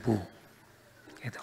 Jadi misalnya ada yang kemarin kita lakukan adalah menjernihkan waduk Situ Gede yang di dermaga itu ya. Jadi pada saat hujan besar kan sedimen naik. Nah itu kita hitung kedalamannya berapa, lebar luasnya berapa, ya udah ketemu berapa kubik airnya, 1:1000 kita bagi 1000, berapa liter yang kita kocorkan waktu itu kita kocorkan hampir 1000 liter ke waduk itu. Jadi di rumah juga sama, misalnya sumur agak bau, dihitung aja diameternya berapa, dalamnya air berapa, dibagi 1000. Kocorkan kayaknya seperti itu. Tadi menjawab yang pupuk tadi, coba Bapak bikin yang namanya rendeman rumput. Jadi bahannya rumput untuk drum 200 liter ya, ember yang 5 liter, rumputnya 5 ember. Rumputnya semua rumput bisa dipakai, plus akarnya. Gitu. Kemudian 1 ember kotoran hewan, silakan mau kambing, mau kuda, mau ayam. Kemudian 1 ember abu bekas bakaran tuh. 1 ember keong, ya dagingnya. Keong, terserah mau keong racun, mau keong yang emas, mau keong yang di kebun, gitu. Kemudian 1 kilo semen kapur yang hidup tuh, yang kalau kita kasih air jurjus, nah itu. Jadi bahannya itu, terus airnya 150 liter. Fermentasi selama 7 hari. Setelah itu silakan bisa dipakai. Kalau misalnya untuk olah lahan, itu cukup. Langsung kocorkan aja murni pada saat habis olah lahan. Tapi kalau untuk pemupukan, itu nanti disesuaikan dengan tanaman. Misalnya mau pupuk yang mengandung kalium, berarti tambahkan yang 150 liter tadi rendaman sabut kelapa. Sabut kelapa direndam Kalau pengen tambah P berarti gerbok pisang direndam. Sebelum dipakai yang 150 liter tadi, rendamin itu dulu. Nanti insya Allah pupuknya tadi akan ada P-nya, ada akarkannya gitu. Atau pengen untuk obat tanaman, jamur, berarti misalnya kita bisa tambahkan kunyit di situ. Kita bisa tambahkan jahe di situ. Jadi dari bahan pokok tadi yang saya sebutkan, itu bisa ditambahkan bahan-bahan lain sesuai dengan kebutuhan apa yang ada di lahan. Gitu. Oke, mungkin ada yang ditanyakan?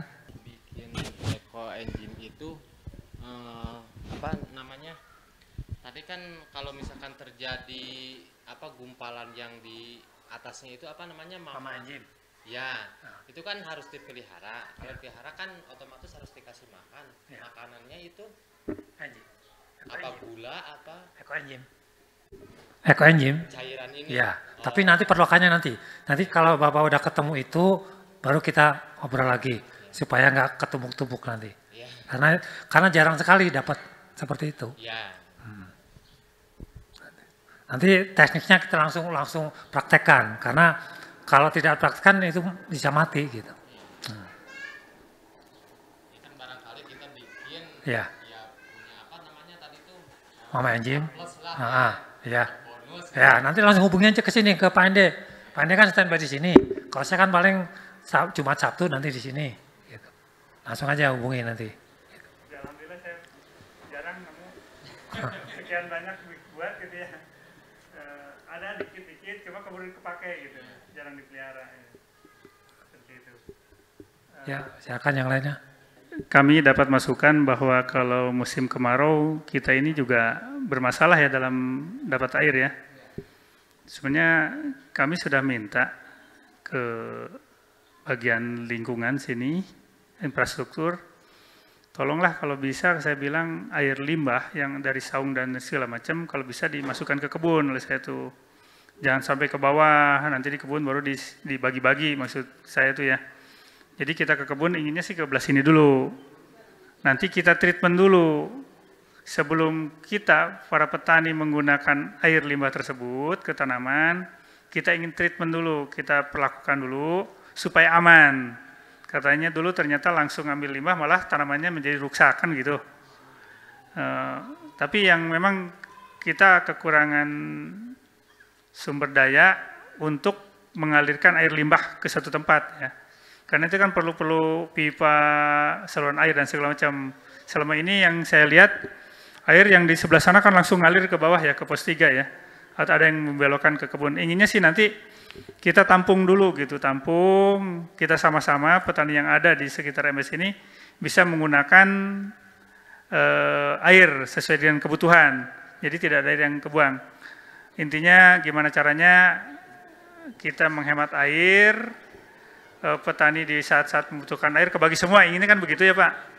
Jadi ada yang saya terima itu ada permasalahan tuh satu hama di sini tuh hamanya hama yang besar seperti kera, babi hutan dan segala macam ya. Ada lagi yang hama serangga mungkin yang paling banyak. Kadang-kadang saya berpikir bagaimana tidak banyak hama serangga ya, karena lingkungan kita kan banyak yang tidak terjamah. Akhirnya banyak rumput-rumput liar yang merupakan sarang hama itu sendiri. Mungkin kebun Bapak terus hampir tiap saat disemprot dengan pestisida, malah sembunyi hamanya. Akhirnya kan kita banyak membuang pestisida. Begitu lagi nyemprot, hamanya lagi ngumpet. Obatnya mungkin karena kita banyak menggunakan yang pestisida kontak, tidak sistemik misalnya, akhirnya ya yang hanya di lahan kita aja yang mati. Begitu habis nyemprot, hama yang dari rumput-rumput yang tidak semprot datang, ya tetap terserang juga. Tapi dengan ekoenzim saya lihat ada sifat-sifat ekoenzim ini yang dia bukan mengusir hama ya, dapat dikatakan mengusir hama. Jadi hama tidak mau menyerang areal kita setelah disemprot ekoenzim. Cuma tadi tetap walaupun tadi aman, kalau untuk tanaman sebaiknya jangan sampai overdosis.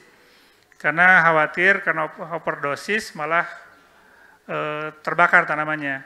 Ini terutama orang-orang yang teman-teman itu mungkin karena nanamnya di pot sehingga overdosis. Kalau di pot kan lahannya segitu-gitunya, lingkungannya malah menjadi terlalu asam, akhirnya tanamannya menjadi mati. Saya juga nyobain bibit, memindahkan bibit, apakah matinya karena ekoenzim, overdosis, atau karena dicabut akarnya terganggu. Ada, saya ngalamin di sini juga. Pakai ekoenzim dulu, maksudnya dibersihkan pakai ekoenzim supaya merangsang di areanya juga merangsang pertumbuhan mikroorganisme supaya lebih subur, malah mati karena terlalu banyak penggunaan ekoenzimnya, seperti itu. Jadi mungkin itu usahakan kalau untuk langsung diberikan ke tanaman jangan sampai overdosis aja, itu aja. Apa untuk kami kan masalah air, kebun kita kami itu bukan di bawah, di atas. Jadi kalau musim kemarau itu nggak kebagian air limbah itu, soalnya posisinya benar-benar di atas. Kayak hujan.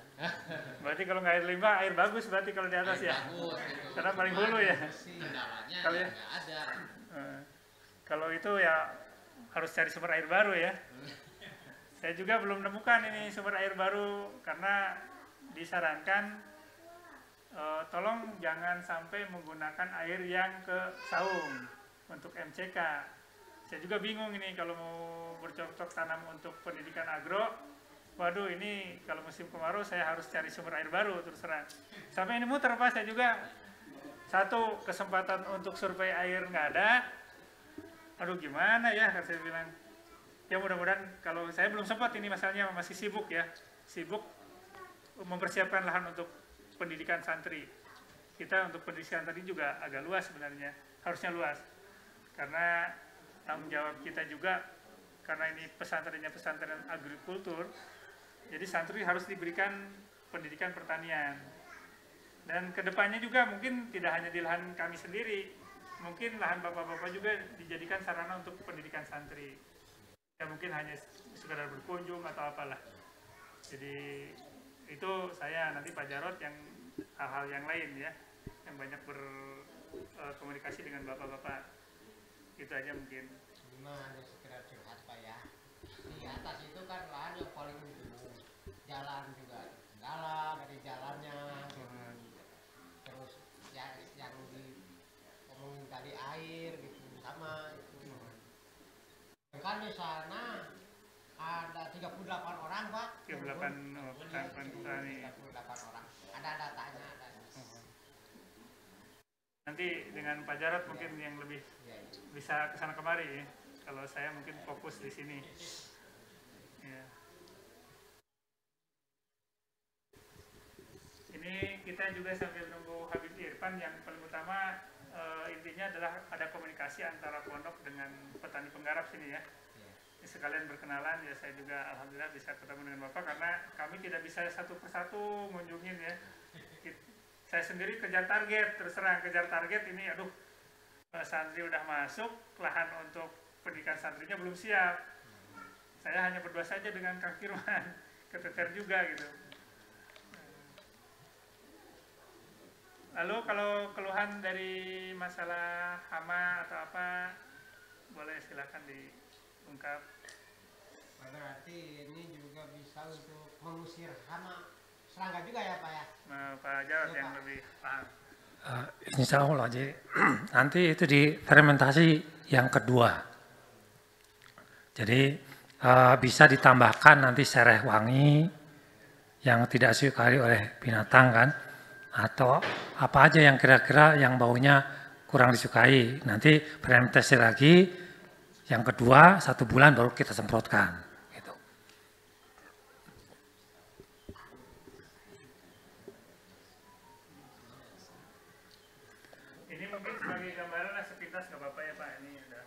Membersihkan kompor dan area dapur, ekoenzim plus sabun plus air, 1:1, mencuci piring, ekoenzim plus sabun, membersihkan kamar mandi, kloset, ekoenzim murni, membersih pestisida, herbisida, menguraikan maksud sebenarnya. Sekarang nggak terlalu bau Pak ini, tadi disemprot. Jadi bau apa hilang ekoenzim ada yang bau memang segar sekali. Ini ya, nggak tahu nih. Ada kadang-kadang baunya nggak enak, ada bau tape menyengat, ada ini kalau disemprotkan. Pertama bau tape, lama-lama hilang bau tape dan segala macamnya. Bau karpet, alhamdulillah. Terutama ini bau karpet, terutama karpet masjid ya. Karpet masjid kan karena lembab dan segala macam bau. Kami sering pakai ini. Ini tadi aja bau, makanya kemarin nggak disemprot, biarin aja. Satu ekoenzimnya baru dapat, saya juga ini. Jadi dari mulai lebaran nih karpet kayaknya bau. As gitu, disemprot alhamdulillah mulai berkurang.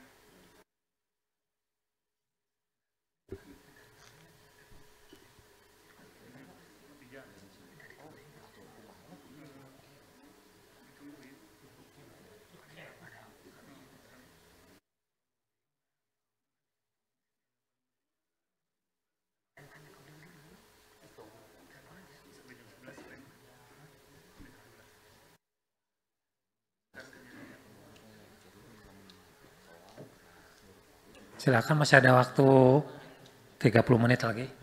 Kalau ada yang bertanyakan. Sambil dibuka itunya, kuehnya, makanannya. Udah, Pak. Han? Udah. Ini maksudnya kayaknya belum ya. Lagi di Korea. Kita tunggu dulu sampai jam 11 karena Habib Irfan kan mau kita bertemu dengan Habib Irfan juga ya. Yang juga tadi dimulai biar nggak kesal. Gimana kalau dipakai tanaman yang ada itu? Untuk pemakaian tanaman yang ada gimana caranya? Tapi pemakaiannya berapa ini? Kalau untuk bagian atas dimulai 100.000. Jadi 1 liter 1 cc. Ini kalau tangki pakai semprotan tangki kan 15 liter tuh, berarti cukup 15 mili. Ya, 15 mili itu sekitar 3 sendok makan. Itu. Pakai itu segitu dulu kalau untuk bagian atas. Kalau bagian kocor banyak juga nggak apa-apa. Cuman ya boros aja. Itu. Campur. Ya kalau memang nanti misalnya buat pengusir hama, berarti difermentasi lagi. Tambahkan serai wangi, bisa dengan jahe. Gitu.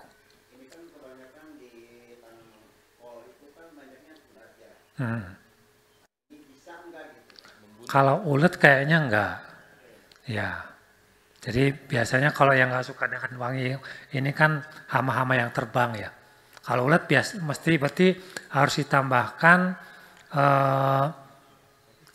apa itu?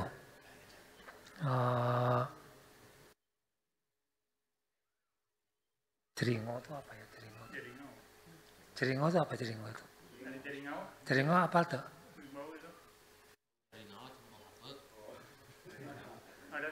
Tanaman jaringo. Ya. Coba. Nah, kalau kupu dicoba aja, semprot.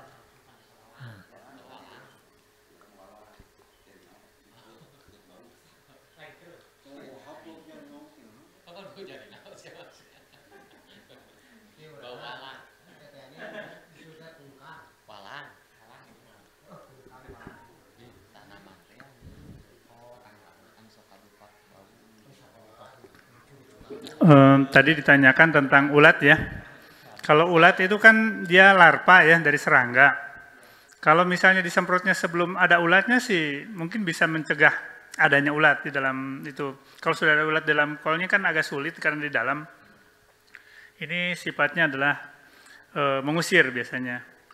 Jadi hama serangga tidak mau bertelur di dalam tanaman kita, tidak mau memakan tanaman kita karena terhalaukan mungkin dari bau, dari rasa dan segala macam. Kalau belum ada ulatnya sih mungkin bisa terhindarkan, kita semprotkan sebelum menyerang hamanya, karena hamanya kan macam-macam, mungkin dari kumbang, dari kupu-kupu, terus lalat buah, banyak juga lalat buah dia bertelur akhirnya jadi larva atau jadi ulat kan itu. Mungkin kalau sebelum dia bertelur ya bisa dihindarkan dari serangan hama. Itu yang tadi Ya, lingkungan kita juga ternyata kebersihan lingkungan tanaman juga akan mengurangi serangan hama, itu intinya itu. Kita juga usahakan. Ada lagi ternyata pengendalian hama ini mungkin nanti dibahas lebih lanjut. Sepintas orang-orang berusaha untuk menghindari serangan hama itu kadang-kadang pasang lampu kalau malam hari di tempat yang lain kan itu ya. Dia kan kalau serangga itu suka mendekati lampu gitu ya. Kadang-kadang di area lampunya kita kasih plastik yang dikasih oli atau perekat kan. Jadi hamanya kan pada nempel. Bapak-bapak juga saya lihat di sini udah banyak yang menggunakan apa tuh? Perangkap itu ya. Perangkat lalat buah yang gitu ya. Antraktan, pengikat.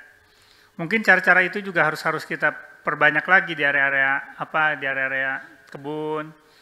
Ya minimal di sini di tempat terang kadang-kadang saya berpikir bagaimana kalau misalnya beli plastik di lampu, dikerubunin lampu, tapi kasih minyak atau oli, biar hamanya terperangkap gitu.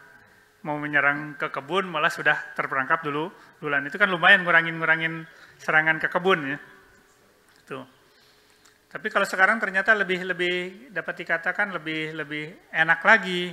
Lampunya tidak usah dicolokkan ke listrik, kan ada lampu tenaga matahari ya, tenaga matahari. Kalau dulu kan sulit Pak, saya ingin cari lampu bertenaga matahari aja sulit. Kalau sekarang ternyata lebih mudah dan lebih murah. Ya.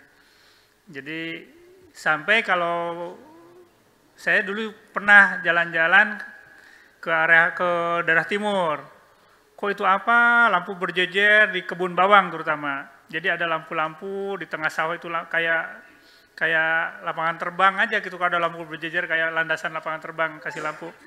Ternyata untuk menarik serangga supaya tidak menyerang area tanaman. Jadi ada nanti itu dibahasnya oleh ahli-ahli pengendali hama ya. Tapi yang jelas ini ekoenzim bisa untuk mengurangi serangan hama terhadap area tanaman. Gitu aja mungkin. Yang saya analisa ekoenzim ini bisa meningkatkan aktivitas mikroorganisme. Apakah mikroorganisme biasanya mikroorganisme ada beberapa macam.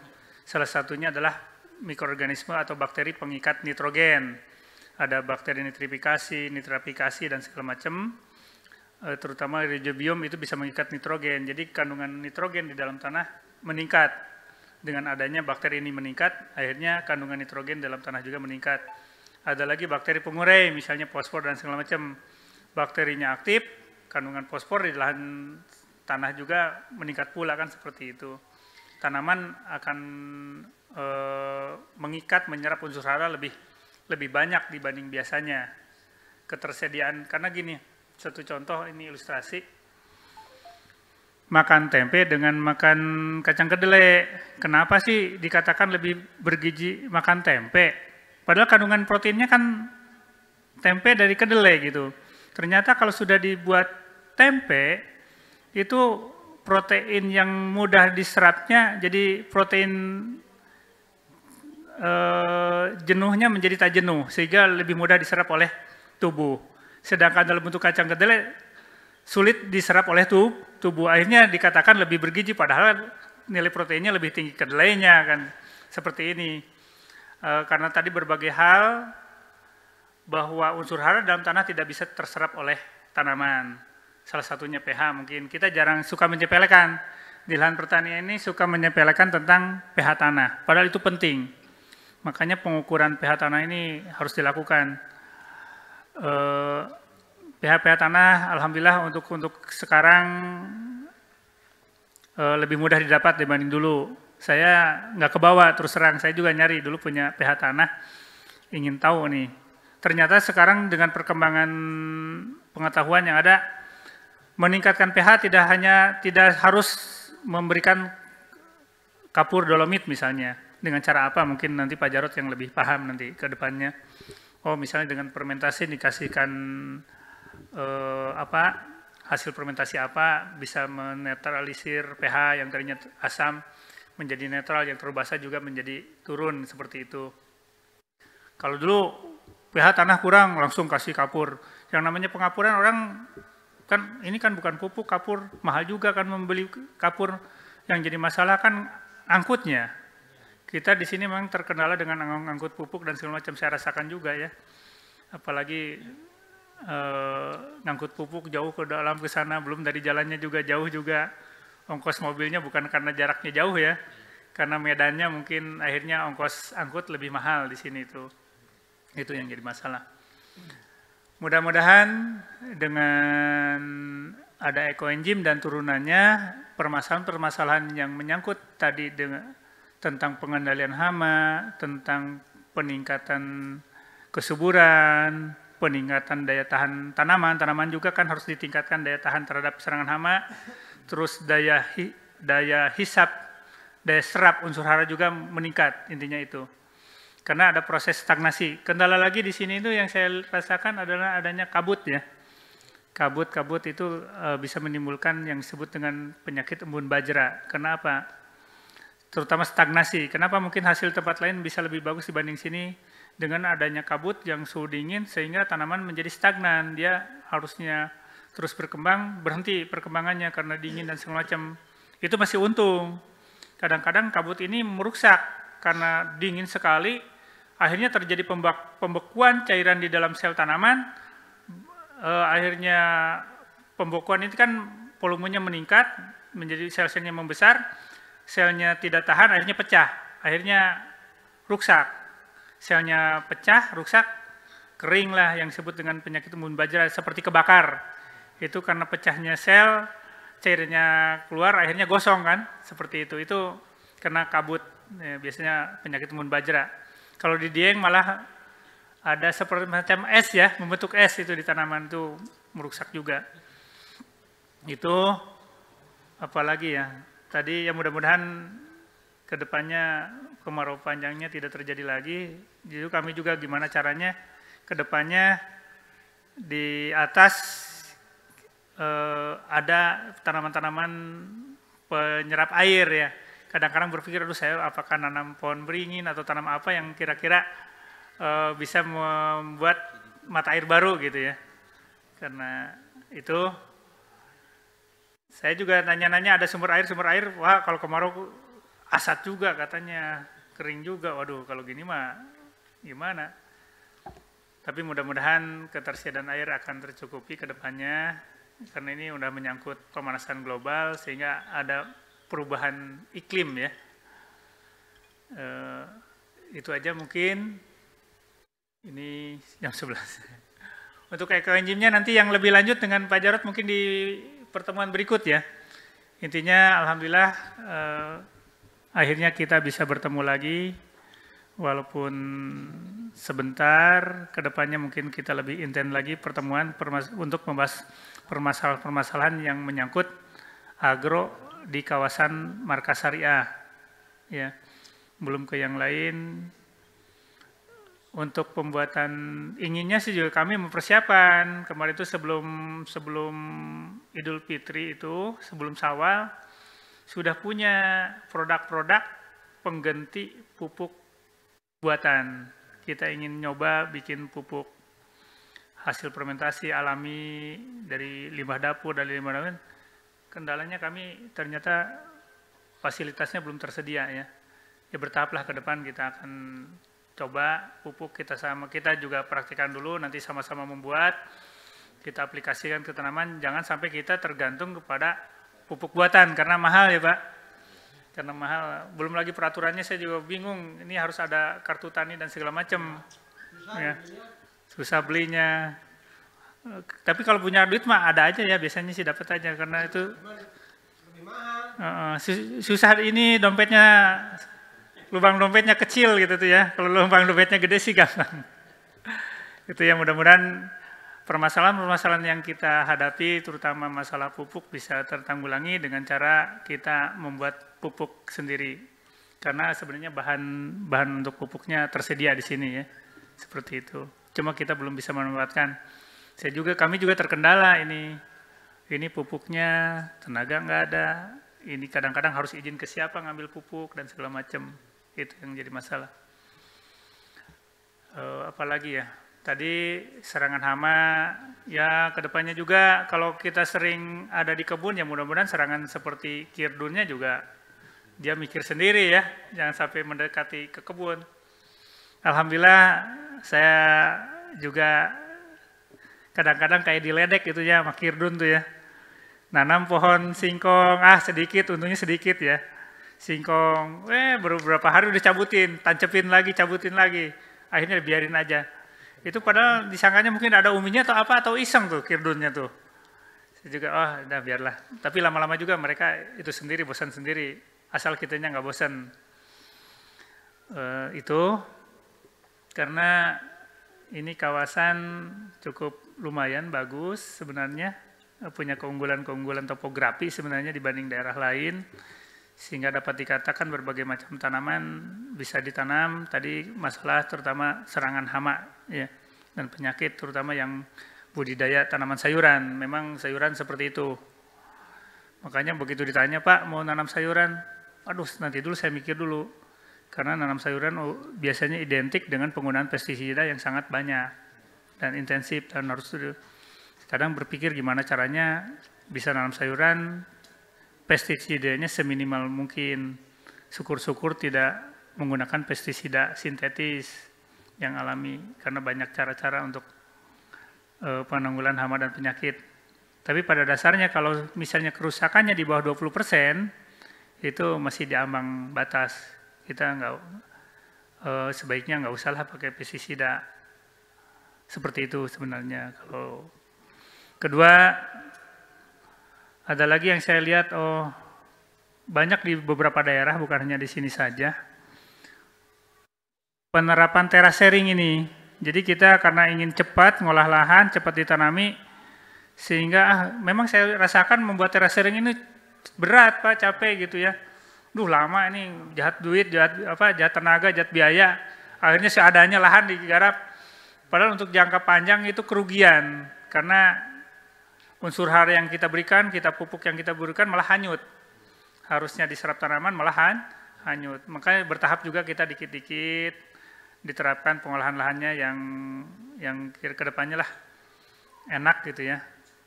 Terus pengairan juga ke depannya sih inginnya ya, yang disebut dengan bukan hanya hemat air ya, cerdas air gitu ya. Jadi kita gimana caranya memberikan irigasi yang hemat air dan sesuai dengan kebutuhan, itu aja.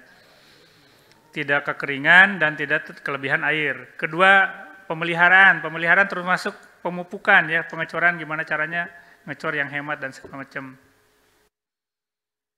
Ini bertahap. Yang jadi kendala, kok harga produksi tanaman kita lebih mahal sih dibanding dengan petani-petani luar ya. Itu dapat dikatakan kita ini ongkos produksinya lebih mahal. Apalagi kalau dihitung tenaga kerja Bapak itu kalau dihitung. Padahal itu nggak dihitung kan.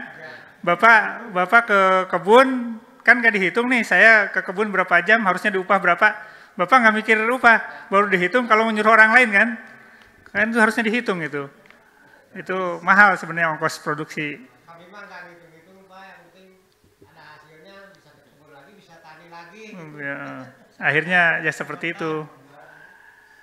Bisa ada buat beli pupuk lagi, buat benih lagi, buat ongkos ngolah tanah lagi, sudah hebat kelihatannya. Karena ongkos produksi yang kita keluarkan ternyata lebih mahal. Akhirnya harga jual produksi kita tidak kurang bersaing ya. Tidak bisa bersaing. Gimana caranya supaya ongkos produksi yang kita keluarkan nanti lebih bisa ditekan gitu ya. Tadi kendala cuaca, kendala ongkos produksi, kendala pengairan, ya sedikit bertahap-tahap lah, bertahap kita juga karena sumber daya manusia yang di kaminya juga masih terbatas. Saya juga terbatas, nggak bisa ngerjakan apa-apa sampai garung lagi lah, ada katakan garung ini untuk pendidikan santri juga sampai sudah dibabat gitu ya. Mau nyemprot aja sampai nggak sempat gitu ya. Mau disemprot pakai herbisida supaya nanti santri ngolah tidak terlalu berat, garung lagi. Kalau misalnya yang ini misalnya bersih, saya punya pemikiran kalau lahan-lahan yang nanti untuk sari ke sana bersih, serangan hama terhadap tanaman bapak ibu yang ada di sini juga berkurang kan begitu. Makanya Kenapa waktu itu babat-babat aja gitu ya.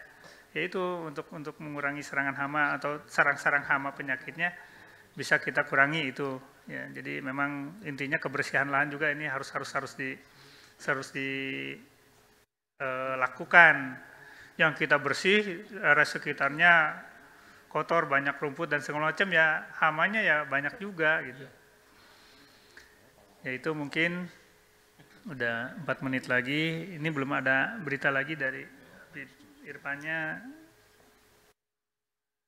Yang paling penting adalah pertemuan kita dengan Habib Irfan juga ini yang pentingnya ya, karena kita juga supaya Habib Irfan menerima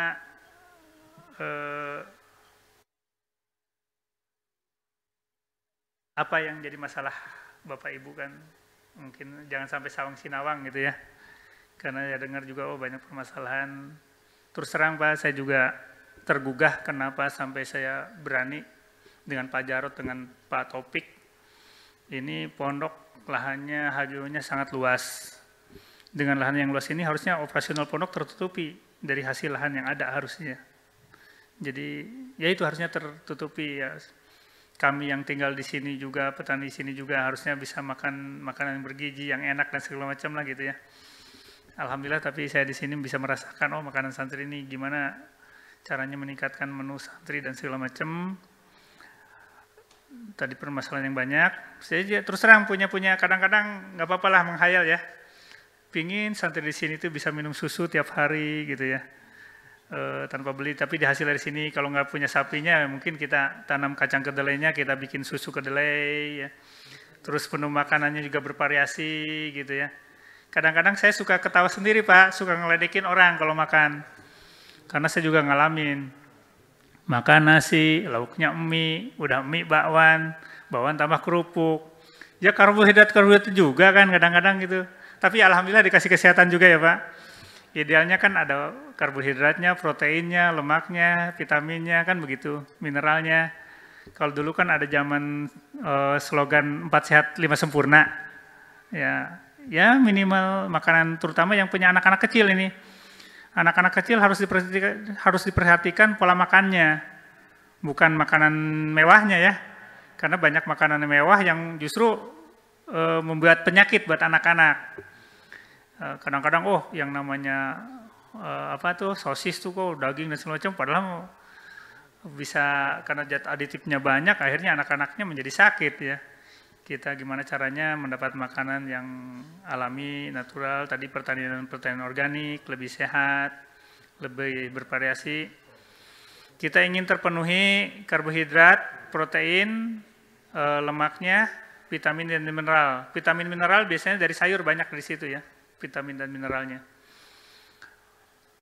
Apalagi ya walaupun mungkin kami tidak bisa mewujudkan apa yang kami harapkan ke depan, ya mudah-mudahan penerus kami nanti ke depannya ya.